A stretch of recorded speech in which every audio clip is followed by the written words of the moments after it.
Clique Mais Notícias. Vamos falar na abertura do jornal aqui da divulgação da nova pesquisa presidencial. Saiu agora cedinho, finalzinho da madrugada, início da manhã, saiu a pesquisa FSB-BTG. Essa pesquisa foi a primeira a apontar o crescimento substancial de Jair Bolsonaro e aquela arrancada que já se esperava, pelo menos este jornal, de Fernando Haddad. Saiu a pesquisa mais recente, hoje de manhã, que mostra que se a eleição fosse hoje, o segundo turno seria entre Bolsonaro e Haddad. Os números, Mark. Daniel, Bolsonaro subiu para 33% dos votos e Haddad saltou para 16%, empatando com Ciro no segundo lugar. Vamos aos números.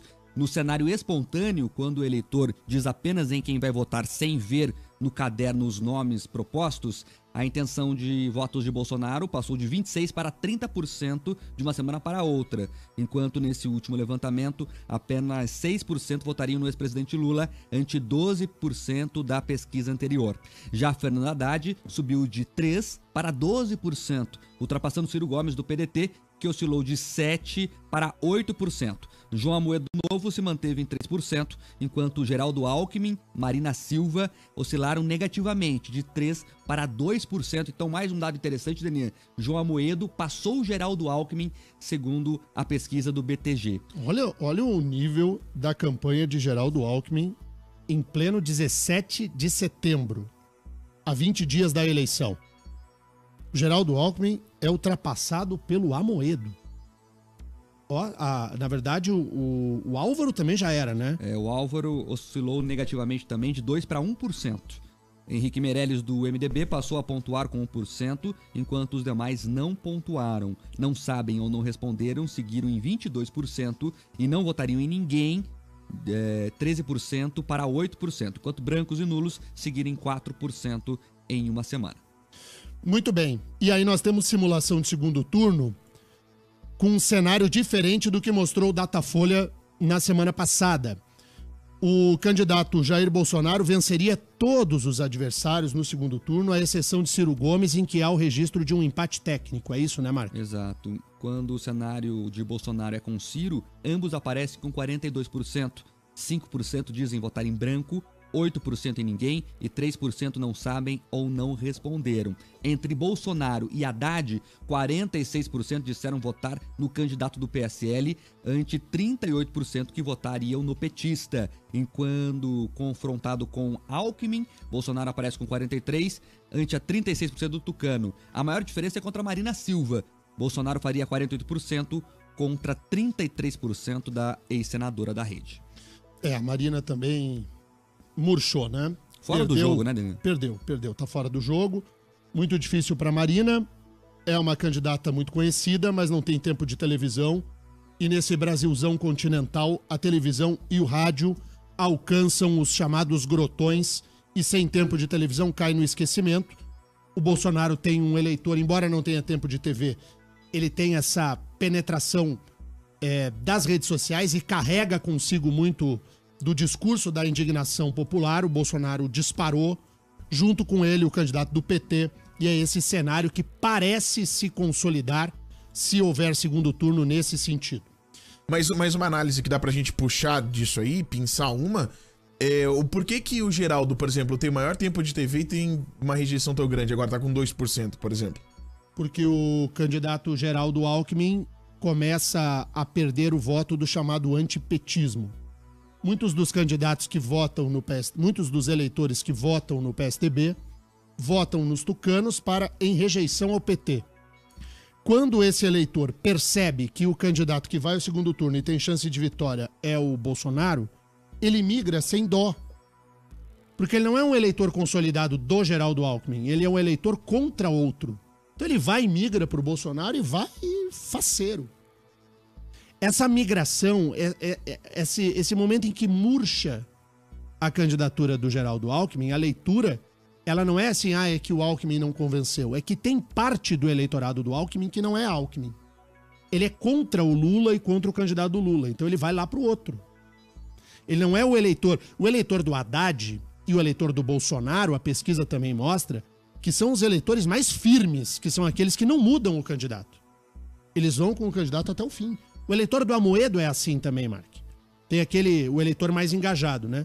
O eleitor desse plasma do centro, assim, esse eleitor ele varia. Tem muita coisa ainda até o dia 7 de outubro. Muita coisa para acontecer. Agora, Daniel, o que chama atenção é que Alckmin vem mudando o marco temporal da virada desde o início da campanha. Primeiro era quando começasse na TV, depois era quando começassem os debates, depois era depois do feriado do 7 de setembro, e não vem, essa virada não vem, e agora ele tá praticamente fora do jogo. O Lula anunciou que não é candidato, passou o Haddad e conseguiu transferir alguma coisa, Haddad se consolidando em segundo lugar na pesquisa. A linha de crescimento é essa. Provavelmente, se as eleições fossem hoje, Bolsonaro e Haddad fariam de segundo turno. E só para mais um dado que a pesquisa traz, Eninha, que mostra a sua análise sobre o eleitor do PSDB que está migrando para Bolsonaro, Bolsonaro vai muito bem entre os com ensino superior e de maior poder aquisitivo. Então, esse voto é tradicional do PSDB, principalmente no sul do país, e hoje Bolsonaro conseguiu captar esse eleitor. Tem essa migração que vai ao Bolsonaro. O Bolsonaro está com 33%. 33%, um terço de cada 3 brasileiros, um é Bolsonaro. Estamos falando de um país continental. De cada 3 brasileiros, um é Bolsonaro, segundo a pesquisa do BTG. Então, o crescimento do capitão é algo a ser estudado. 7h38. Vamos falar da situação local aqui. O Ministério Público do Estado do Paraná, o GAECO, estuda que recurso ingressará em juízo para contestar a decisão do ministro Gilmar Mendes, que mandou soltar o ex-governador Beto Richa e candidato ao Senado e todos os investigados na operação Rádio Patrulha. E aí, Mark? O coordenador do GAECO, que é o Grupo de Atuação Especial de Repressão ao Crime Organizado, Leonir Batiste, disse que vai estudar uma maneira de recorrer da decisão do ministro do Supremo Tribunal Federal, Gilmar Mendes, que levou à soltura do ex-governador, da esposa, do irmão, do primo e de assessores próximos a ele na madrugada do último sábado. Leonir Batiste disse ainda que Gilmar tomou a decisão a quilômetros de distância e que não existiu nenhuma irregularidade nas prisões. Batiste afirma ainda que havia risco de testemunhas serem intimidadas no caso. Sobre a decisão do ministro Gilmar Mendes, ele acolheu um pedido da defesa do ex-governador. Essa decisão veio pouco tempo depois do juiz Fernando Fischer, da 13ª Vara Criminal aqui de Curitiba, ter transformado a temporária, que é uma prisão de 5 dias apenas, em preventiva, quando não há prazo para a soltura. Na decisão de soltura, Gilmar Mendes disse que observou um grave vício de fundamentação na decisão que decretou a prisão temporária do requerente, já que ela está em dissonância com a lei e se baseou em fatos bastante antigos, utilizando-se de elementos genéricos e inespecíficos que não demonstraram, em concreto, a necessidade da medida extrema. Essa foi a posição de Gilmar Mendes. Beto Richa está em casa, Daniel. Vamos ouvir o que disse o governador Beto Richa quando saiu da prisão ainda na sexta-feira à noite. Vamos ouvir. O povo do Paraná conhece a minha vida pessoal, política, da minha família. O que fizeram comigo foi uma crueldade enorme. Não merecia o que aconteceu, mas estou de cabeça erguida e continuo respondendo todas as acusações sem menor dificuldade. Foram dias, não posso deixar de reconhecer, de extremo sofrimento e lamento que a palavra de um indivíduo, um delator, cujo histórico de vida não demonstra nenhuma credibilidade, ao contrário, total falta de credibilidade. E aí eu pergunto, vale a palavra dele ou vale a minha palavra? Aí está a fala do ex-governador Beto Richa. Ele se refere ao delator, é o ex-deputado Tony Garcia. Tony Garcia, no mérito, tem razão o que diz o ex-governador Beto Richa. O Tony Garcia não vale nada. Mas é um sujeito que não vale nada. Mas há um outro ponto no que toca ao delator. Que o delator não vale nada, não vale nada. Só que o delator contou fatos que é uma obrigação do ex-governador dar justificativa. De nada adianta uma fala apenas do esse delator não tem credibilidade. Sabemos que o delator não vale nada, mas o delator apontou dia, dinheiro, quem, quando, como, e esse ponto precisa ser explicado pelo ex-governador, não a este jornal, mas ao povo do Paraná. Vídeos, gravações. Deve explicações o ex-governador Beto Richa. O ex-governador Beto Richa é convidado desde sempre, desde a semana passada, para estar a este microfone, neste jornal, pelo tempo que achar necessário, para que justifique e explique ao povo do Paraná que história é essa de tico-tico. O tico-tico já caiu. Que tico-tico? E outra, o delator não vale nada. O que ele estava andando de carro com o delator? Em relação a essa com o Tony Garcia. Então que o Tony não presta, grande novidade. E não presta mesmo. Ontem o jornal Gazeta do Povo, falecido jornal Gazeta do Povo, abriu um espaço no portal e entrevistou o Tony Garcia por umas 2 horas. Eu disse, ô louco. Falecido jornal Gazeta do Povo ontem entrevistou o Tony Garcia. Não, o jornal faleceu. Hoje tem uma página na internet. É verdade, gente. Eu lamento muito a morte de um jornal, sempre lamentarei. É sempre uma dor quando o jornal morre. Eu vi morrer o Estado do Paraná, dói muito. O Estado do Paraná, o tradicional Estadinho, morreu. Morreu a Gazeta, falecido jornal Gazeta do Povo. É um portal de internet. É o tempo que caminham as coisas. Mas, enfim, a página do falecido jornal Gazeta do Povo ontem entrevistou o Tony Garcia. E o Beto Richa tem que falar. E precisa se explicar. Até porque a campanha continua.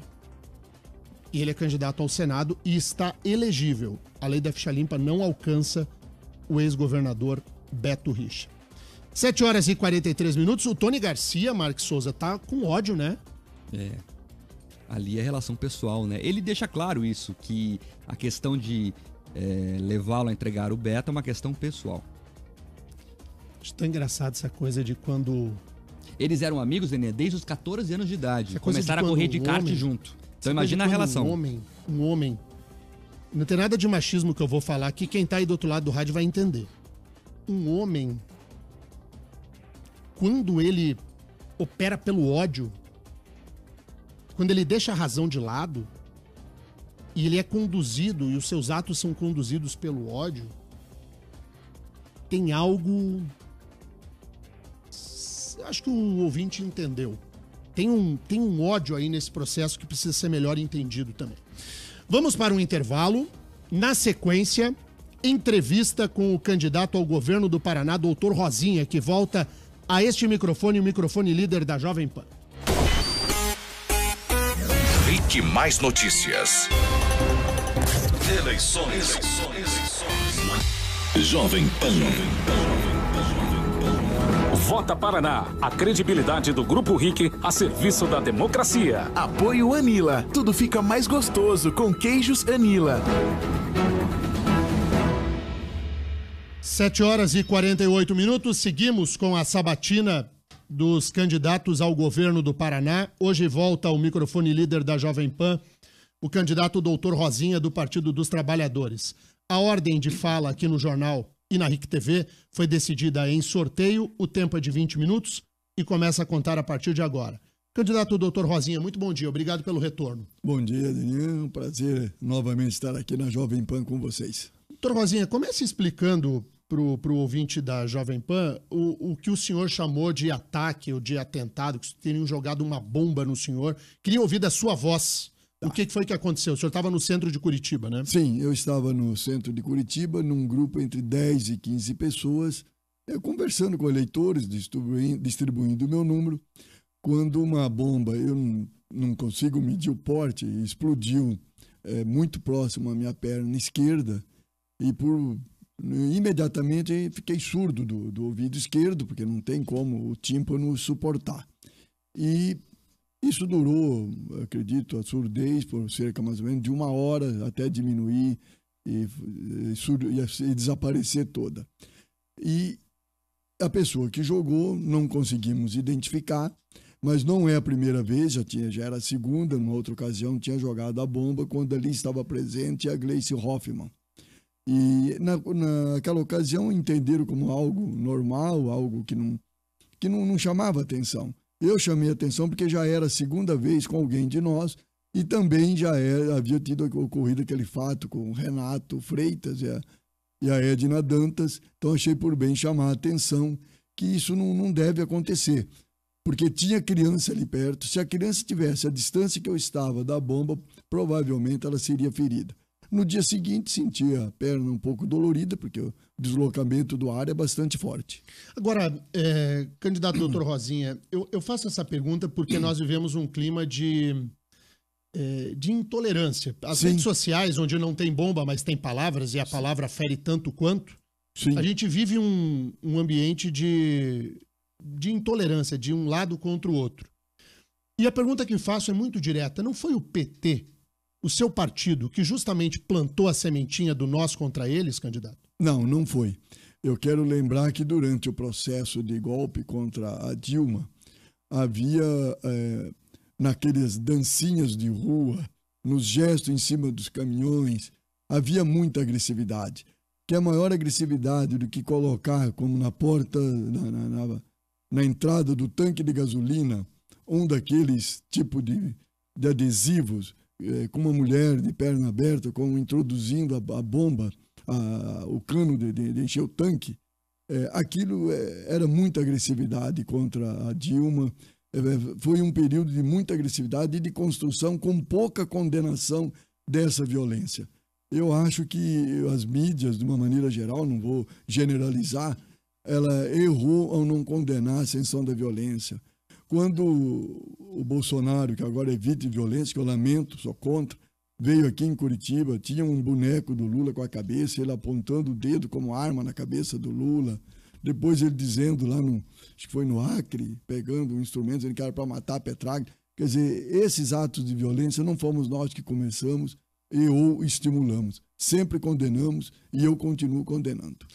Candidato, as pesquisas mostram até agora que a sua candidatura ela não deslanchou pelo fato de o estado do Paraná ser, entre os estados da federação, aquele mais refratário ao pensamento do PT. O que o senhor tem a dizer a respeito disso? Bem, todas as pesquisas de opinião, quando é pesquisa espontânea, a hora que olharmos para ela, depende do instituto, em torno de 15% a 20% dos eleitores que definiram candidatos, na espontânea. Quando estimulada é outra história. Mas na própria estimulada, eu continuo com um índice de desconhecimento de 80%. E isso é explicado. Eu não estou com mandato, eu não fui candidato nas últimas eleições, não tenho uma rede de TV, uma rede de rádio que me apoie, não tenho família famosa, sogro famoso, né? Famoso por todas as situações, não tenho a máquina do aparelho do Estado. Então eu entendo que agora, nessas últimas 3 semanas, é que boa parte do eleitorado vai começar a chamar a atenção e observar o processo de campanha eleitoral que está se aproximando. Sempre foi assim. A menos que tenha um nome já construído. Quando tem nome construído, se chama atenção antes. Mas no meu caso, eu tenho um nome que 8 anos sem concorrer a uma eleição, então não tenho um nome construído no momento. Um outro tema, o Rosinha quer governar o Paraná por quê? Para mudar o modelo do que está sendo governado. Os 3 que hoje disputam comigo, que têm chance, que todos dizem que somos 4, que realmente disputamos, os 3 pregam o mesmo modelo econômico liberal, o mesmo modelo de gestão do Estado. Eu estou pregando um outro modelo. Eu sou contra o neoliberalismo, como ele está estabelecido, que ele só é uma especulação financeira e não é usado o dinheiro para o desenvolvimento. Eu implementarei a defesa do Estado. Eu sou contra o Estado mínimo. Eu tenho que atender a saúde, eu tenho que atender a educação. Os outros 3 são favoráveis ao Estado mínimo. Então eu quero governar para que aqueles que raramente foi ouvido sejam ouvidos, que são aquilo que eu chamo de trabalhadores, que são os assalariados, o micro e pequeno empresários, pequenos comerciantes, aqueles que hoje é a classe média que muito questiona e tem razão de questionar, porque o Estado não governa para ela de uma maneira geral. Eu quero, hoje, o Estado é governado como se fosse patrimônio de um grupo político, como se fosse negócios pessoais. Tanto é a quantidade de acusação de corrupção ocorre por causa disso. Eu quero governar uma metodologia com transparência, com participação popular e de uma maneira republicana. Nenhum prefeito vai ter que vir para mim e mudar de partido para que receba propostas do governo ou programas que o governo vai executar. Nenhum deputado vai ter que, de prefeito, entrar de mão dada com um deputado para ser atendido. Nós vamos fazer políticas públicas republicanas. Marcos Souza, o que os ouvintes querem saber do Dr. Rosinha? Daniel, o que os ouvintes perguntam é sobre essa questão da violência, candidato. Vários ouvintes aqui perguntando sobre a questão do PT incentivar a violência, que quando a Gleisi falou, por exemplo, que haveria sangue nas ruas, o que ela quis dizer com isso, então? Ela naquela ocasião usou uma força de expressão que logo em seguida mesmo ela explicou isso, que o sangue na rua seria as pessoas na rua fazendo a defesa do candidato Lula na época e do presidente Lula, como está fazendo até hoje. Veja, a vigília está na frente lá do edifício da Polícia Federal desde que o Lula foi conduzido para cá. Então, o sangue na rua significaria as pessoas dispostas a lutarem na rua pelos seus direitos, como nós sempre fizemos e estamos fazendo. Não é derramamento de sangue isso, mas sim a energia e a disposição de lutar. Final telefone 9841 aqui de Curitiba pergunta se o senhor é a favor do aborto e se concorda com a cartilha do MEC para as crianças de 3 a 5 anos, aquela questão de discussão de gênero. A questão de aborto não é um debate da política nacional, não é um debate sobre legislação estadual. É nacionalmente que se faz esse debate, porque está no Código Civil. Não é um governador que vai alterar o Código Civil.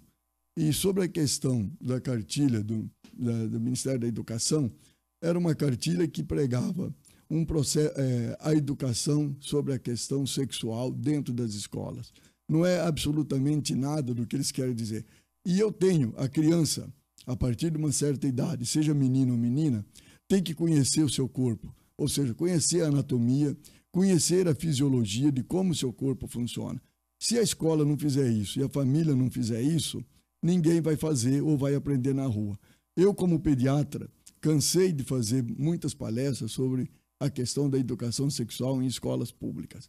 E sempre eu colocava algumas condições, e eu acho que essas condições têm que ser colocadas. A primeira delas é para uma criança participar de um debate sobre a questão da educação sexual, o pai e a mãe têm que autorizar.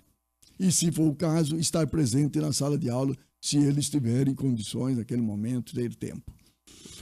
A segunda questão tem que ter a professora dos alunos ou o professor dentro da sala de aula. E a terceira, os pais e as mães, além de autorizar, devem ir à noite e reunir-se com o palestrante para tomar conhecimento daquilo que foi dito. Esse foi o método que eu sempre usei. Ou seja, nenhuma criança receberia informação sem o consentimento familiar e sem que os pais e as mães tivessem a liberdade de participar desse processo. O ouvinte Carlos Tom pergunta por que o senhor defende tanto o PT, sendo que há vários condenados, inclusive em segunda instância, por corrupção. Como é que o senhor consegue defender? Eu consigo defender porque é nítida a perseguição que há ao PT. Ou não é nítida? O Rocha Loures está aí solto, pego com mala de dinheiro. O Aécio, solto, pego com 2 milhões e dizendo que tinha que matar ainda quem levava as malas. O Beto Richa não chegou a ficar uma semana preso e todo mundo sabe quem ele é aqui no Paraná. É nítido que há uma perseguição aos petistas. E é nítido que toda a investigação está colocando os ricos em liberdade. O tal do Youssef, condenado a mais de 100 anos, entregou alguns milhões, está riquíssimo e já está em casa após 2 anos. Então, quer dizer, esse modelo de combate à corrupção é um modelo falido. É Mas- um modelo que não existe. Deixa eu ver se eu consigo- Eu quero combater a corrupção. Nós, do PT, queremos combater a corrupção. Quem aparelhou a Polícia Federal foi o Lula. Quem criou a Lei da Transparência fomos nós, do PT. Quem criou a Controladoria Geral da União fomos nós. Quem mais demitiu servidor público corrupção fomos nós. Quer dizer, nós combatemos a corrupção. Nós não fazemos discursos como faz o pessoal da Lava Jato e faz a perseguição política. Está nítido isso. Mas, E o candidato, PT eu acho que eu entendi a pergunta do ouvinte. O senhor tem razão no mérito de que muitos dos criminosos da política deveriam estar guardados e não estão. Então, por que o discurso do PT não é prenda todo mundo e sim o discurso é solta o Lula como os outros estão soltos? Por que a tolerância no sentido de vamos soltar todos em vez de prender todos aqueles que metem a mão no jarro?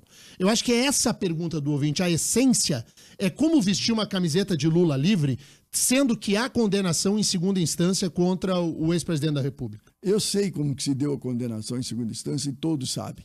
Compadre e amigos, o TRF4 são juízes que são compadre, um deles é compadre, outro é amigo do Moro. Olha a relação pessoal. E segundo, não há prova contra o Lula, nenhuma prova.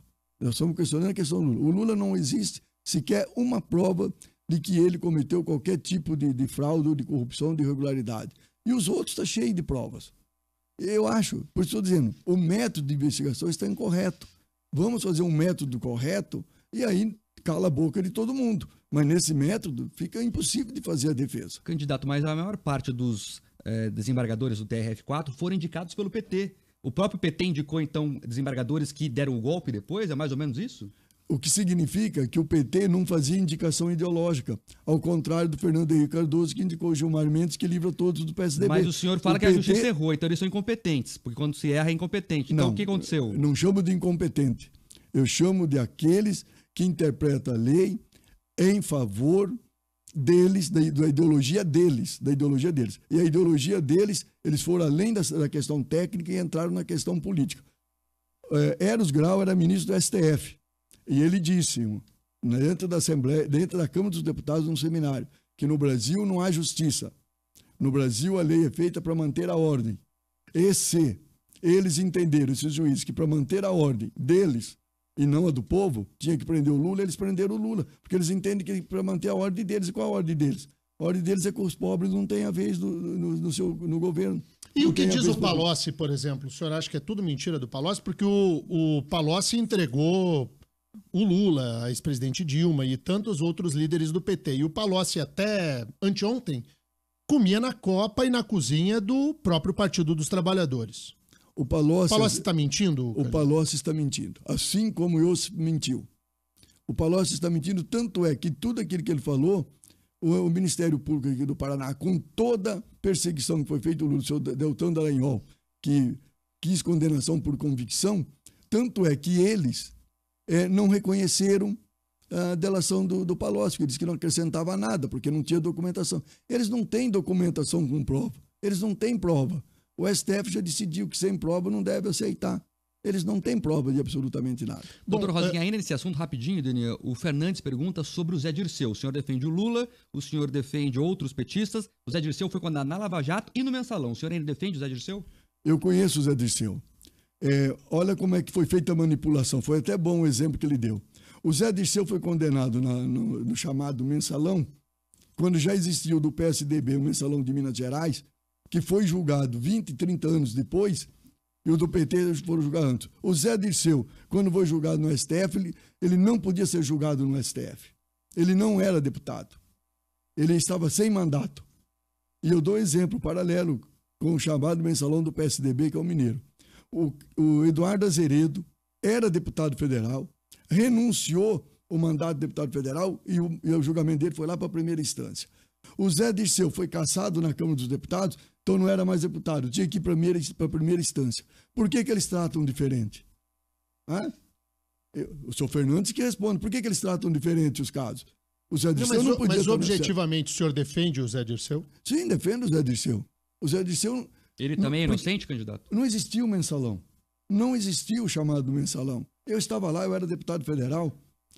Esse aí foi um nome dado oportunisticamente por alguém que resolveu dar esse nome. Não existiu isso, não existe. Lá na Câmara, eu conheço a Câmara dos Deputados, fiquei 16 anos lá dentro. O que faz ali? As emendas eram liberadas de acordo com o voto da pessoa. Isso era verdade, sempre foi, Fernando Henrique, com Lula, até que aprovaram uma emenda constitucional que obriga a liberar a emenda agora, independente se a pessoa é ou não do partido da base de governo. Que é uma catástrofe isso. O orçamento, Daniel, não é obrigado a ser cumprido. O orçamento é autorizatório. No entanto, a emenda do deputado e do senador é obrigado a pagar, que se não pagar, o presidente incorre em crime administrativo e pode ser cassado. Veja o absurdo. Um deputado hoje executa o orçamento que o governo, que o presidente não pode executar. Isso tem que se acabar. E quem que aprovou? Uma emenda constitucional de iniciativa do Congresso, Eduardo Cunha, iniciativa do Eduardo Cunha, que aprovou. Eu votei contra, eu tinha 2 votações. Na primeira votação eu votei contra, a segunda votação eu não estava mais lá. Bom, eu acho que a questão política, de entendimento, de politicamente, ideologicamente, quem é o Rosinha, o ouvinte já compreendeu. Quero aproveitar esse tempo final aqui da entrevista da rádio e falaremos lá na televisão também sobre propostas. Candidato, o senhor é de um partido em que boa parte dos sindicatos aqui do Estado, do Brasil, mas do Estado em particular, tem simpatia. Como é que o senhor vai dizer não a uma APP sindicato, por exemplo, quando não houver dinheiro para dar reajuste salarial? Qual é o seu discurso? Porque hoje o PT, na Assembleia principalmente, diz que o governo não dá um aumento maior porque não quer, porque teria condições de dar. É um discurso do seu partido na tribuna da Assembleia. Se o senhor ganhar o governo, terá que dizer não, porque o Estado, de fato, não tem dinheiro. Como é que o senhor vai trabalhar essa questão? A primeira coisa que eu farei em janeiro, eu restituirei a database. O que significa ter uma database? Tem uma data onde eu vou poder dizer sim ou não ou quanto é. Se eu não tiver database, eu não posso definir, vai ficar jogando. Então, eu restituirei a database e, simultaneamente, eu constituirei uma mesa permanente de negociação.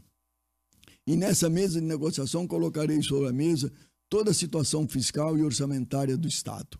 Então, quando eu chegar na database, já está muito claro qual é a possibilidade do Estado. Porque eu vou herdar um Estado que deu um calote. O Beto Richa, Ratinho, Cida, que era tudo governo, eles deram um calote nos servidores públicos e roubaram o fundo de previdência do Estado.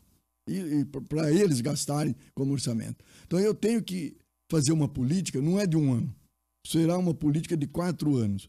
Tanto a de recomposição salarial, como a de restituição para o fundo de previdência, que é o Paraná Previdência. Então, se eu dissesse, no primeiro ano eu farei tudo, posso estar mentindo. Não conheço toda a capacidade financeira do Estado hoje, até porque o CIAF está fora, o sistema integrado que eu posso acompanhar a situação orçamentária está fora do ar desde dezembro. Então, eu constituirei essa mesa de negociação, colocarei a database e com toda a transparência do mundo eu vou negociar.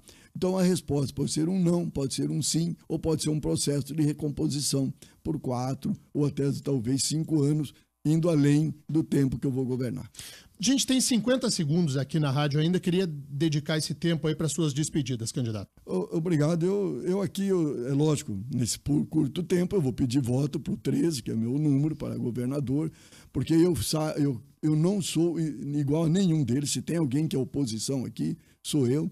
Pedi voto para o Haddad, que é o nosso número 13, nosso candidato a presidente da República, e para Miriam Gonçalves, nossa candidata ao Senado, que é 131, porque nós queremos sair daqui do Estado com uma vitória política para que o povo brasileiro volte a viver bem como vivia quando o Lula foi presidente da República.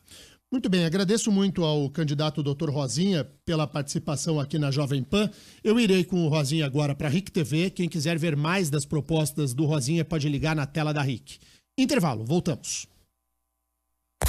Eleições. Jovem Pan. Vota Paraná, a credibilidade do Grupo RIC a serviço da democracia. Apoio Anila. Tudo fica mais gostoso com queijos Anila. Você está ouvindo RIC Mais Notícias.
Notícias também é TV. Acesse riquemais.com.br e assista a gente pelo seu tablet, computador ou smartphone.